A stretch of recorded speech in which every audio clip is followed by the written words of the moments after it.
Baruch Rabotai, Besorot Tovot. Très bonne journée aujourd'hui, c'est doublé.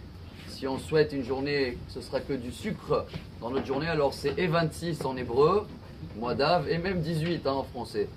Et c'est pour ça que je pensais de partager avec vous un message magnifique, chassidique, c'est pas de ma part.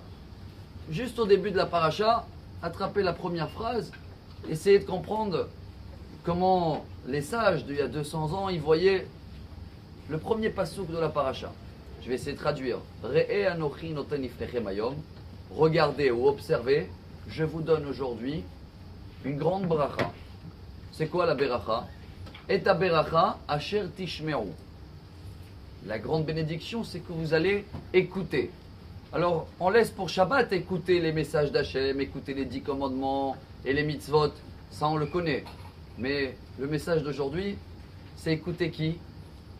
Observer les gens pour les écouter. Hachem nous demande d'être là juste un épaule. Dans la paracha, c'est répété plusieurs fois d'une manière extraordinaire. Naton titen lo. Ça parle des pauvres, ça parle de la tzedaka, on a déjà parlé, on le sait.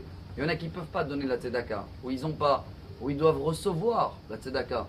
Mais est-ce que du temps, tu peux donner à chacun? Chacun que tu observes, il a besoin que tu l'écoutes. Tu même, on va dire des fois c'est dur, c'est des sacrifices, il faut un peu fondre, s'écraser pour écouter avec quelqu'un. Mais la Torah nous demande ça. Qui c'est qui nous a appris ça? Un très grand rabbin, c'est un des grands rabbins de Jérusalem, d'Israël, Arav Mordechai Sharabi, Secher Tzadik Livracha, un très grand kabbaliste. Et une fois, il y avait quelqu'un qui est parti le voir, il a attendu la queue pendant des heures. C'était un Kollelman, donc lui, il a dit c'est dommage, perdre du temps pour l'instant, il était en train d'étudier. Et dès qu'il est rentré chez le Rav, il a demandé au rabbin, il a dit pardon, que je vais prendre votre temps comme ça. Comment vous pouvez laisser de côté l'étude pendant des heures entières et écouter les gens? Et bien il a tiré la paracha de cette semaine en disant Akadosh Baruch Hu nous demande de donner le temps. Et si tu veux se rappeler d'un message magnifique pour toute notre vie, il a dit, tu sais c'est quoi un sage? Qu'est-ce qu'il nous demande Hachem? Il a dit d'être comme un sucre dans un verre de thé. Ça veut dire quoi? Fondre pour donner un goût sucré à quelqu'un d'autre. Si chacun de nous arrive à faire ça, chers amis, et ça commence dans la vie de couple déjà, on s'est engagé de toute façon à Ketouba, écoutez les enfants, écoutez les personnes, écoutez quelques minutes, ça donne le sourire et il est même des fois plus grand que la tzedaka.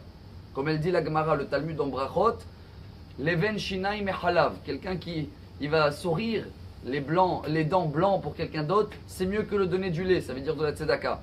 Alors que chacun de nous se rappelle de ce message du sucre, s'il faut fondre pour que les autres ils ont un goût sucré, comme ça on va avoir cette double sucre aujourd'hui. Et 26 le nom d'Hachem, et Chai c'est la vie, et Shabbat Shalom Mevorach.